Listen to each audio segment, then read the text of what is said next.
টাকা মানুষকে বড় করে না, কিন্তু টাকা না থাকলেও মানুষের দাম যে কমে যায় এই কঠিন চির সত্যিটা মধ্যবিত্তরাই একমাত্র সবচেয়ে ভালো বোঝে।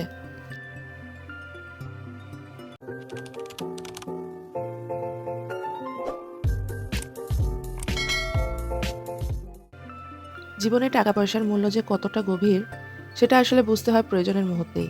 গরিব হলেই সবাই বুঝে যায়, করুণা দেখায়, সাহায্যের হাত বাড়ায়। আর বড়লোক হলে সম্মান, গুরুত্ব, কদর, মান সম্মান সব কিছুই আপনা আপনিই চলে আসে। মাঝখানে যারা থাকে তাদের নাম মধ্যবিত্ত, আর তাদের কষ্টটাই হচ্ছে সবচেয়ে নীরব কষ্ট। মধ্যবিত্তের অভাব চোখে পড়ে না, কারণ তারা জানে কিভাবে হাসি দিয়ে ঢেকে রাখতে হয় কষ্ট। তারা জানে কিভাবে প্রয়োজনের জায়গায় চুপ করে থাকতে হয়। না তারা অভাব বোঝাতে পারে, না পারে কারো কাছে হাত পাততে। কারণ সমাজ শিখিয়ে দিয়েছে তোমার তো সবই আছে, তোমার আবার কষ্ট কিসের। মধ্যবিত্তরা জানে মান সম্মান বাঁচাতে গিয়ে কত স্বপ্ন যে চুপচাপ কবর দিতে হয়, কত ইচ্ছা শুধু হিসাবের খাতায় কেটে রেখে দিতে হয়। নিজের প্রয়োজন বাদ দিয়ে পরিবারের প্রয়োজন আগে ভাবতে হয়। টাকা না থাকলে যে মানুষটার দাম কমে যায় এই বাস্তবতা সবচেয়ে ভালো বোঝে এই মধ্যবিত্তরাই, কারণ তারা টাকার পেছনে ছোটে শুধু বিলাসিতার জন্য নয়, ছোটে একটু স্বস্তির জন্য। মধ্যবিত্তের জীবন মানে সবাইকে বোঝানো, শুধু নিজেকে বোঝাতেই না পারা। সবাইকে সামলে রাখা, কিন্তু নিজে ভেঙে পড়ার সুযোগ না পাওয়া। আসলে টাকার মূল্য গরিব বোঝে অভাবে, বড়লোক বোঝে বিলাসে, কিন্তু মধ্যবিত্ত বোঝে নীরবে। তাই আমি বলি টাকার মূল্য শুধু বইয়ে লেখানো যায়, শেখানো যায়, কিন্তু আসল টাকার মূল্য শুধু মধ্যবিত্তরাই বোঝে। আসসালামু আলাইকুম, মমতাজ সংসার থেকে আপনাদের সবাইকে জানাচ্ছি অনেক অনেক স্বাগতম এবং ভালোবাসা। এই মুহূর্তে আমার ভিডিওটি যারা যারা কন্টিনিউ করছো সবাইকে অনেক অনেক শুভেচ্ছা এবং ভালোবাসা। নিশ্চয়ই সবাই অনেক অনেক ভালো আছো। আলহামদুলিল্লাহ আমিও ভালো আছি। তোমাদের সাথে শুরু থেকেই একটু অভাব, অনটন আর মধ্যবিত্তের কথা নিয়ে একটু আলোচনা করলাম, কারণ আমিও হচ্ছে একটি মধ্যবিত্ত পরিবারের মেয়ে এবং মধ্যবিত্ত পরিবারের ওয়াইফ। তো আমার যেই কষ্ট, আমাদের পরিবারের যেই কষ্ট, এই কষ্টগুলো কিন্তু আমরা ছোটকাল থেকেই দেখে আসি। হয়তো অনেক কষ্টগুলো আমার বাবা-মা আমাকে বুঝতে দেয়নি। অনেক স্বাচ্ছন্দ্যেই চলেছি। কিন্তু এই মুহূর্তে আমি এসে বুঝতে পারি হয়তো ওই সময় অনেক অভাব ছিল যেটা আমার বাবা-মা আমাকে বুঝতে দেয়নি। আমাদের ভাই-বোনদেরকে সেইভাবেই আদর যত্নে মানুষ করেছে যেন কোনো অভাব বোধ না হয়। কিন্তু এখন যখন নিজের সংসারে এসেছি এখন কিন্তু আমি বুঝতে পারি অভাব কী, অনটন কী, কিংবা কোন শখটাকে আমি পূরণ না করতে পারবো, মানে কোন শখটা আমি পূরণ এই মুহূর্তে করতে পারবো না, কোন শখটাকে এই মুহূর্তে আমার বিসর্জন দিয়ে আমার অন্য একটা জরুরি কাজ করতে হবে। সংসারের স্বামী সন্তান তাদের মুখে হাসি ফোটাতে হবে। তো এই কষ্টগুলা, এই প্রয়োজনীয়তা আমি এই মুহূর্তে এসে বুঝতে পারছি। তাই তোমাদের সাথে একটু ছোট করে শেয়ার করে নিলাম।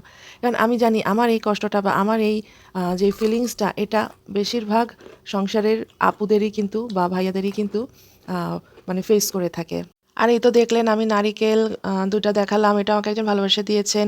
আর উনি আবার আমাকে অনেকগুলো মুরগি আরকি বলে না, মোয়া হয় না কিন্তু মোয়া টাইপেরই মুরগি দিয়েছে। মানে অনেকগুলা, এত্তগুলা। খেতে অনেক মজা হয়েছে। কিন্তু রোজার আগে এতগুলা মানে শেষ করতে পারবো কিনা জানি না। মানে কি একটা অবস্থা। আর চলেন এখন একটু আনবক্সিং তো করেই নিলাম। দেখতেই পেলেন যে আমি ওইদিন যে গিয়েছিলাম মোহাম্মদপুরে, তো সেখান থেকে আমি কাচের কিছু জিনিস কিনেছিলাম। আপনাদের সাথে বলেইছিলাম যে আমি ভিডিওতে শেয়ার করব কি কিনেছি। তো যেটা কিনেছি তো সেটাই আমি আপনাদের সাথে একটু শেয়ার করছি। এই যে এই ২ টা বোল কিনেছি। এইগুলা আসলে স্যুপ বোল বলে। তো আমার খুবই সুন্দর লেগেছে। মানে এটা দেখতে যতটা ছোট মনে হচ্ছে এতটা কিন্তু ছোট নয়। বেশ কিন্তু ডিপ। মানে এখানে ওই যে ৪ জনের মতন খাবার এক বাটিতে মানে হয়ে যাবে। এটা বেশ ডিপ। তো আমার খুব ভালো লেগেছিল। এখন তো শীতকাল, মোটামুটি স্যুপ বা স্যুপ নুডলস এগুলো খাওয়া হয়। যদিও আজকে আমি এটা উদ্বোধন করব। যেই খাবারটা খেয়ে সেটা তো দেখতেই পাবেন এখন। স্যুপ খাচ্ছি না, কিন্তু যে খাবারটা খাবো এটা খুব লোভনীয় খাবার। তো ওই রান্নাটাই আমি আজকে আপনাদের সাথে খুব সহজভাবেই শেয়ার করব। আমি জানি অনেকেই এই বোলগুলার প্রাইস জিজ্ঞেস করবেন। যারা যারা জানতে চান প্লিজ কমেন্টসে আমাকে জানান, আমি প্রাইস বলে দিচ্ছি। প্রাইসগুলো কিন্তু একদম কম দামিও না, মানে ১০০-১৫০ টাকাও না, আর একটু প্রাইস বেশি। যদিও এখানে সব মানে কাঁচের প্রোডাক্ট একটু কমে পাওয়া যায়, কিন্তু এই বোলগুলো একদমই কমে দিচ্ছিল না, বলে এগুলো নাকি এক্সক্লুসিভ। তবে হ্যাঁ, এই যে নীল আর সবুজ কালার এটা আসলে আমি অন্য কোথাও দেখিনি। এর মধ্যে সাদা কিছু হয়, ওগুলো কিন্তু বেশ কমন। তো যাই হোক, দাম বেশি হলেও শখের জিনিস ছেড়ে আসিনি, নিয়ে এসেছি। টানটানান! এই তো চলে এসেছি আমি রাঁধুনি হালিম মিক্স নিয়ে। তো আজকে আমি রাঁধুনি হালিম দিয়ে হালিম রান্না করব। আমার কাছে না কেনা যে প্যাকেট কোম্পানিগুলো তার মধ্যে এই রাঁধুনির হালিমের প্যাকেটটাই সবচেয়ে ভালো লাগে। আমি এর আগে অনেকগুলো প্যাকেট ট্রাই করেছি অন্যান্য ব্র্যান্ডের। সেগুলার ওই মসলার গন্ধগুলা ভালো লাগে না। রাঁধুনিরটা একদম পারফেক্ট লাগে, খুব ভালো লাগে। আর অনেকে দেখি হালিম বাসায় বানিয়ে নেয় যে মিক্সচারটা, ড্রাই যে ইনগ্রিডিয়েন্টস গুলা। কিন্তু আমার আর বানানো হয় না। কারণ এই প্যাকেটের দাম তেমন একটাও না। কারণ আমরা তো আসলে রোজ, রোজ হালিম খাওয়া হয় না। দেখা যায় বছরে মাঝে মধ্যে খাওয়া হয় যদি এক্সট্রা প্যাকেট কিনে রেখে দেওয়া হয়।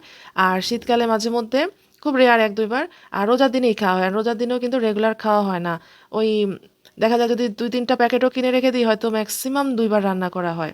খুব একটা মানে ইচ্ছে থাকলেও হয়ে ওঠে না। তো এইজন্য আরকি সেভাবে আমি মিক্সার বানিয়ে রাখি না, কেনা প্যাকেট দিয়েই করে ফেলি।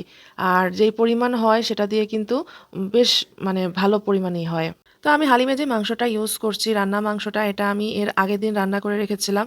আগের দিন বলতে কি আমি এর কিছুদিন আগে আমি হালিম খেয়েছিলাম। তো তখন একবারে আমি মাংসগুলা মানে ২ প্যাকেটের মতন মাংস একবারে কষিয়ে রেখে দিয়েছিলাম। তো সেই হাফটা দিয়ে আমি এর আগের দিন রান্না করেছিলাম আর বাকি হাফ মাংস দিয়ে আজকে রান্না করলাম। এভাবে করে দেখবেন খুব সহজ হয়। আমি রান্না করে ডিপে রেখে দিয়েছিলাম। আর রান্না করার কিছুক্ষণ আগে বের করে রেখে দিয়েছিলাম। এখন মিক্স করে দিয়ে দিলাম। মানে একটুও কিন্তু কষ্ট হয় না। কিন্তু রান্না করে মাংস করতে গেলে হালিম কিন্তু খুব আলসেমি লাগে। আমি এই প্রসেসে করে রেখে দিই। আমার জন্য এটা খুব ইজি হয়। বিশেষ করে রোজার দিনে কিন্তু এভাবে ট্রাই করতে পারেন। অনেকের আরকি হঠাৎ করে গেস্ট চলে আসলে জাস্ট হালিমটা একটু রান্না করে দিলেই হয়ে যায় কিন্তু ০.৫ ঘন্টার মধ্যেই কিন্তু হয়ে যায়। আর এই যে দেখো আমি তো সব রেডি-টেডি করে নিয়ে এসেছি। পেঁয়াজ, শসা, ধনেপাতা, কাঁচামরিচ, লেবু, আদা কুচি সবকিছু দিয়ে রেডি করে এনেছি। আর ভাবছিলাম যে যখন আমি সাজাবো সেই সময় মানে ক্যাপচার করব। কিন্তু এতবার ভিডিও অফ অন করি না, ওই করতে গিয়ে না মানে যখন সাজাচ্ছিলাম ঠিক ওই মুহূর্তেই ক্যামেরাটা যে অফ আমি আর খেয়াল করিনি। সাজানোর পরে হঠাৎ করে তাকিয়ে দেখি কি ক্যামেরা অফ। তো যাই হোক, তো সাজানো গোছানোর পরেই তোমাদের সাথে আবার শেয়ার করলাম। তো হালিমটা খেতে এত মজা হয়েছে আর এরপর একটু পেঁয়াজ বেরেস্তাও দিই। তো বেরেস্তা দিলে না আরও টেস্টি হয়ে যায় খেতে।